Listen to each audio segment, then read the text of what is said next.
আসসালামু আলাইকুম রহমতুল্লাহি ওবরকাতুহু। সম্মানিত দর্শক, তথ্য উপদেষ্টা জনাব মাহফুজ, তাকে নিয়ে সারা বাংলাদেশে তোলপাড় চলছে। একসময় মনে করা হতো যে তিনি জামাত এবং শিবিরের রিক্রুট। জামাত এবং শিবিরের সদস্যরূপে তিনি দীর্ঘদিন লালিত হয়েছেন, পালিত হয়েছেন এবং আজকের যে অবস্থান সে অবস্থানে পৌঁছে গেছেন, এরকমই একটা ধারণা ছিল অলমোস্ট সবার মধ্যে। ফলে জামাত বিরোধী যারা শক্তি রয়েছেন তারা সকলেই মনে করছেন যে এই ভদ্রলোক জামাত শিবির করেন, কাজে তিনি স্বাধীনতা বিরোধী এবং তিনি ভালো নন। ফলে সরকার বিরোধী, জামাত বিরোধী প্রায় সকল পক্ষই তার সব কথা নিয়ে তাকে ট্রল করতেন। দ্বিতীয়ত, তার বেশভূষা, তার পোশাক, তার পরিচ্ছদ, তার চুলের হেয়ার কাটিং বর্তমান এবং আগের, এই জিনিসগুলো নিয়ে আমাদের দেশের মানুষ নানা রকম কার্টুন তৈরি করেছে, নানা রকম নেতিবাচক উপাধি সহকারে তাকে যতটা হেয় করা যায়, যতটা খাটো করা যায়, তার সকল চেষ্টাই লোকজন করে যাচ্ছে। এর মধ্যে আবার আরেকটি গ্রুপ, যারা জামাতও নয়, আওয়ামী লীগও নয়, তারা আবার তাকে মনে করেন যে হিজবুত তাহরির নামক যে একটি নিষিদ্ধ সংগঠন রয়েছে, সারা দুনিয়াতে এই হিজবুত তাহরির নামক সংগঠনটি পশ্চিমা দুনিয়াতে একটি সন্ত্রাসী সংগঠন হিসেবে ব্যাপকভাবে পরিচিত। তো যারা জনাব মাহফুজকে পছন্দ করছেন না, তাদের বক্তব্য হলো যে উনি হিজবুত তাহরির সদস্য। তো এই অবস্থায় আসার পেছনে মূলত কয়েকটি কারণ রয়েছে। এর কারণ হলো যে রাজপথে অন্যান্য যে সকল সমন্বয়কদেরকে যেভাবে দেখা গিয়েছে, মিস্টার মাহফুজকে আসলে ওইভাবে দেখা যায়নি। তার ব্যাপারে আমরা ভীষণ রকম আগ্রহী হয়ে পড়লাম যখন ডক্টর মোহাম্মদ ইউনূস তাকে আমেরিকাতে নিয়ে গেলেন এবং ক্লিন্টন ফাউন্ডেশন একটি অনুষ্ঠানে তাকে মাস্টার মাইন্ড হিসেবে পরিচয় দিলেন। প্রথম দিকে তিনি প্রধান উপদেষ্টার বিশেষ সহকারী ছিলেন, তারপর দপ্তরবিহীন মন্ত্রী ছিলেন, আর এখন তথ্য মন্ত্রণালয়ের নিযুক্ত দায়িত্বপ্রাপ্ত মন্ত্রী। তার যে লেখাপড়ার ব্যাকগ্রাউন্ড, তার যে কথাবার্তা, কিংবা এই সময়টিতে তিনি যে সকল বক্তৃতা দিচ্ছেন, বিবৃতি দিচ্ছেন, কোনো একটি অনুষ্ঠানে তিনি যখন সভাপতিত্ব করছেন, কিংবা সরকারি কোনো অনুষ্ঠানে যখন সচিব বলেন, তারপর প্রধান উপদেষ্টার কার্যালয়ের যারা কর্মকর্তা বলেন, তাদের পাশে তিনি বসেন।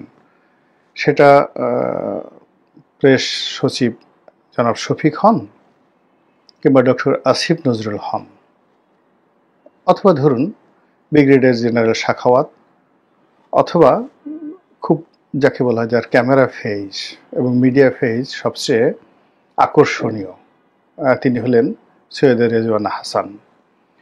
তো সেখানেও যখন তিনি বসেন তখন তাকে সবচেয়ে সপ্রতিভ মনে হয়, অন্য সবার থেকে আলাদা মনে হয়, এবং তিনি সকলের অ্যাটেনশন ড্র করেন।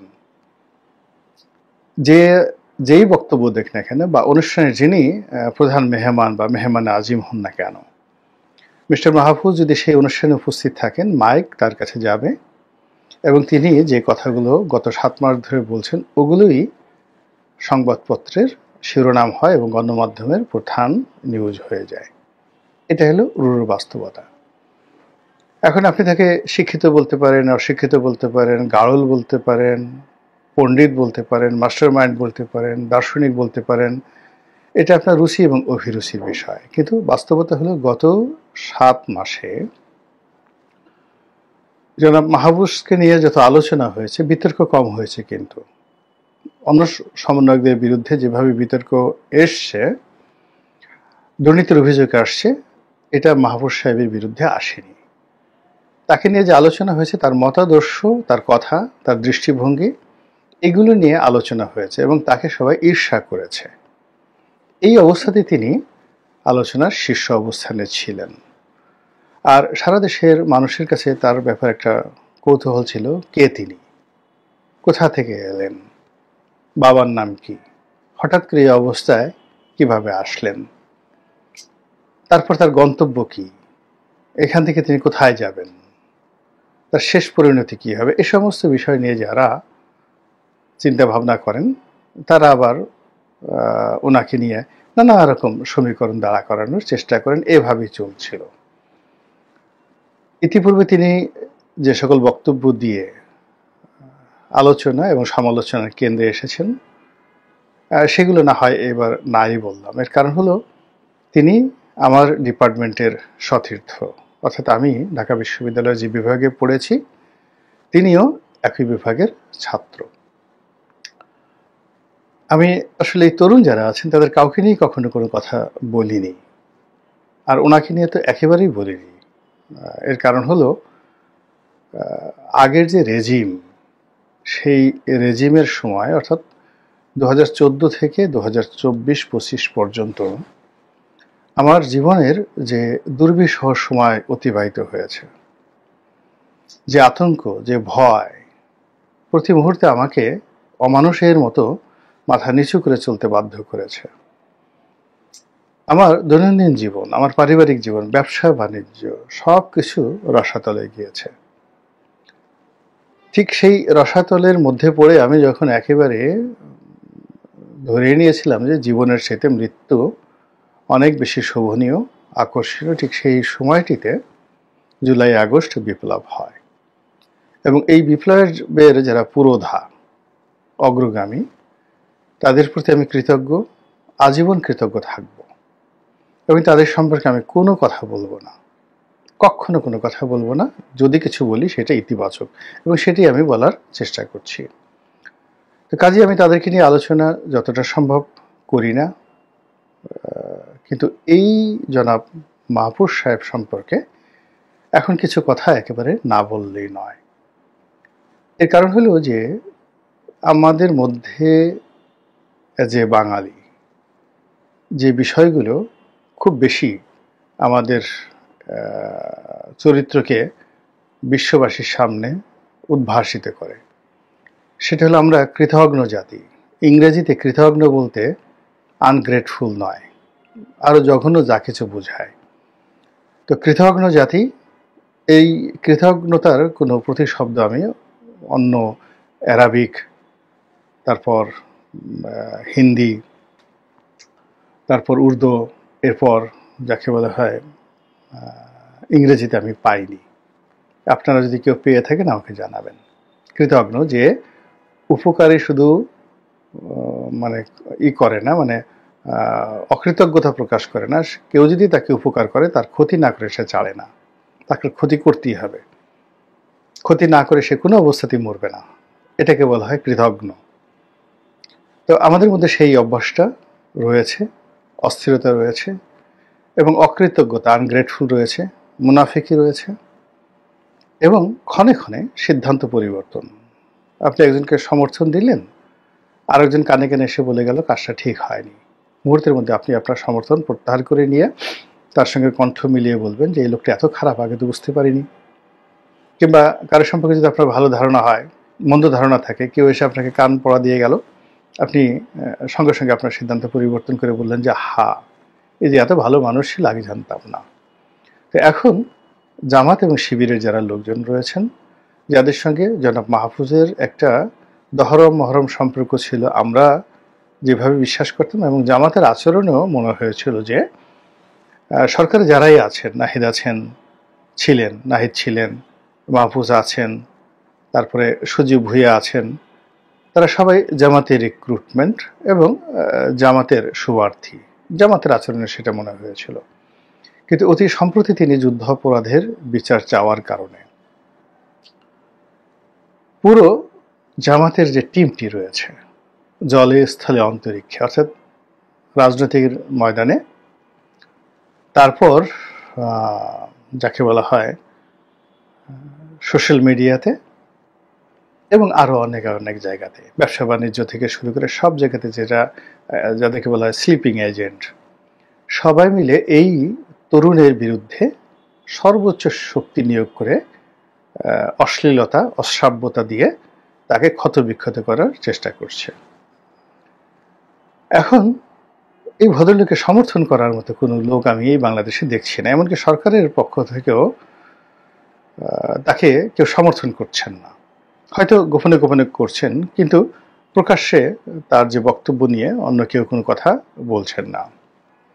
এর মধ্যে কথা উঠছে যে তাকে মন্ত্রী পরিষদ থেকে বা উপদেষ্টা পরিষদ থেকে বাদ দেওয়া হোক, তারপর আমরা তার জাঙ্গে খুলে ফেলবো, কাপড় চোপড় খুলে ফেলবো, তার গলার উপর পাড়া দিয়ে তার জিহ্বা টান দিয়ে ছিঁড়ে ফেলবো, এরকম নানা রকম হুমকি এবং ধামকি। তা আমার যেটা ব্যক্তিগতভাবে মাহবুব সাহেবকে দেখে মনে হয়েছে যে তার মধ্যে একটা দৃঢ়তা রয়েছে, তার চিন্তার মধ্যে কৌশলতা রয়েছে, কৌশল রয়েছে, এবং ভাইব্র্যান্ট এবং ভ্যারিয়েশন, এই দুটো তার চিন্তা এবং ব্যক্তিত্বের মধ্যে রয়েছে। গত 7-8 মাসে তিনি সময়ের প্রয়োজনে অনেক কথা বলেছেন, আবার সময়ের প্রয়োজনে সেই কথা থেকে সরে এসে নতুন কথা বলেছেন, যেটাকে আপনি ভাইব্রেট বলতে পারেন, রিকনসিলিয়েশন বলতে পারেন, অ্যাডাপশন বলতে পারেন, যেটি ডক্টর মোহাম্মদ ইউনূসের মধ্যেও নেই। এবং এই সরকারের সত্যিকার অর্থে যদি কেউ থাকেন যারা জনগণের পালসকে বোঝার ক্ষমতা রাখেন, এটা জনাব মাহফুজেরই আছে। রেজওয়ানা হাসানের নেই, অন্য কারোর নেই, ওনার আছে। তো কাজেই তিনি এই সরকারের সঙ্গে কতদিন টিকতে পারবেন বা না পারবেন, বা জামাত শিবিরের সঙ্গে তার সম্পর্কের শেষ পরিণতি কি হবে বা না হবে, তিনি কি হিজবুত তাহরিরের লোক, তিনি কি আমেরিকার টার্গেটে রয়েছেন, আমেরিকার হাত থেকে বাঁচার জন্য কি তিনি এই সকল কথাবার্তা বলছেন, তিনি কি ভারতের এজেন্ট, যেটা জামাত শিবির এই মুহূর্তে তাকে ট্যাগ করার চেষ্টা করছে যে তিনিও ভারতের কাছে বিক্রি হয়ে গেছেন, তিনি কি সেই ভারতের এজেন্ট, নাকি জামাতের সঙ্গে একটা দূরত্ব তৈরি করে তিনি নতুন কোনো যে পলিসি বা নতুন কোনো রাজনৈতিক যে যাকে বলা হয় একটা ওয়ে আউট করা, এটার কোনো চেষ্টা করছেন কিনা সেটা তিনি ভালো জানেন।